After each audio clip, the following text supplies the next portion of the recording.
Indonesia merupakan negara kepulauan yang letak geografisnya berada di wilayah cincin api Pasifik atau dikenal dengan sebutan Ring of Fire. Kondisi ini menjadikan Indonesia sebagai wilayah rawan bencana.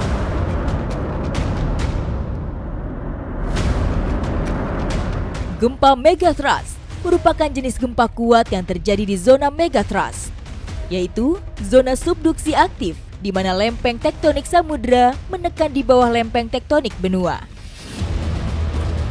Petualangan saya kali ini akan menelusuri salah satu segmen megathrust yang terletak di Indonesia bagian timur. Ikuti jejak saya, Jejak Petualang.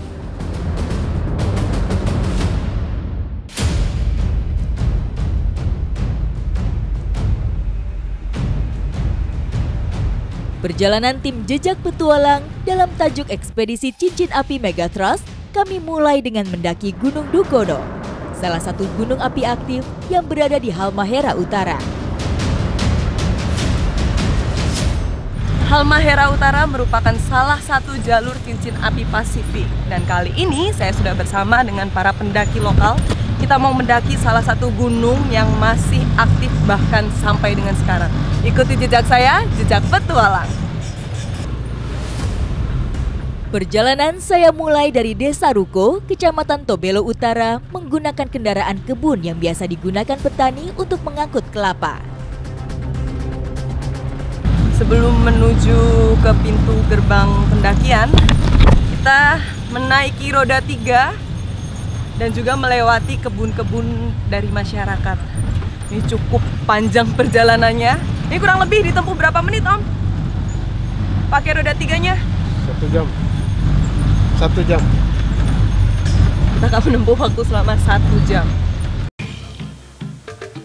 Baru memasuki wilayah perkebunan warga, badan saya sudah bergetar mendengar kerasnya letusan dari kawah Gunung Dukono. Menjelang gerbang pendakian, saya berpapasan dengan beberapa pendaki dari mancanegara. Keberadaan mereka di sini semakin membuat saya penasaran. Seberapa eksotis gunung yang berada di cincin api Pasifik ini sehingga menarik minat pendaki dari berbagai negara. Letusan kembali terdengar seolah-olah memanggil saya untuk lebih dekat melihat kemegahannya. Kita sudah mengawali perjalanan dengan doa, dan setelah lagi kita mau langsung melakukan perjalanan. Yuk, tos dulu. Ikuti jejak saya, Jejak Petualang. Ekspedisi zona megathrust saya mulai dari ketinggian lebih dari 200 meter di atas permukaan laut. Total perjalanan kami akan melewati sebanyak 5 pos pendakian. Sekarang kita menuju ke pos 1, dan selama di perjalanan pos 1 ini masih banyak sekali kebun-kebun warga tuh. Meskipun jaraknya cukup jauh, namun pos 1 pendakian Dukono via Ruko ini masih di sekitar perkebunan warga. Akhirnya kita sampai juga di pos 1. Kita ketemu sama pendaki-pendaki lainnya. Kita mau istirahat sejenak di sini sekaligus mau mengisi energi. Baru turun apa? Baru turun. Baru turun. Gimana, Bang, di atas? Aman, cuaca aman. Kondisi jalur pendakian Dukono memang tak bisa ditebak. Informasi awal dari para pendaki yang baru turun ini bisa menjadi bekal pendakian saya.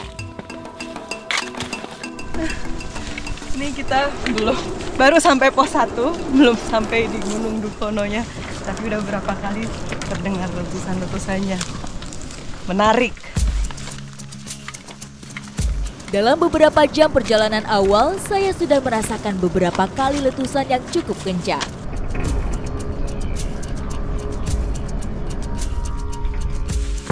Meskipun begitu, kondisi ini tidak membuat nyali dan langkah kami surut.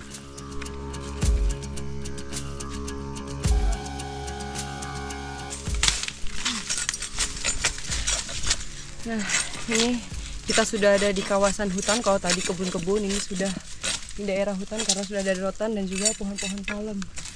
Nah, kita mau coba mengecek kira-kira rotan ini ada air atau enggak. Karena kalau ternyata ada air, ini bisa sebagai bahan untuk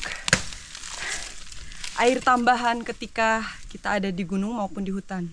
Karena di Gunung Dukono ini untuk saluran airnya tidak ada sama sekali sumber air. Jadi untuk menghemat air kita mau coba pakai rotan. Aktifnya cincin api Pasifik di sini dapat dirasakan dengan jalur yang terasa begitu panas dan menguras tenaga.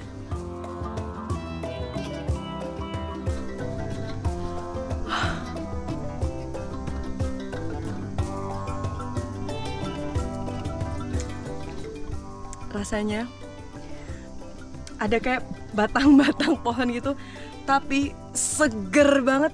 Ih, rasanya itu benar-benar seger, lebih segar daripada air mineral nih rasanya. Wah,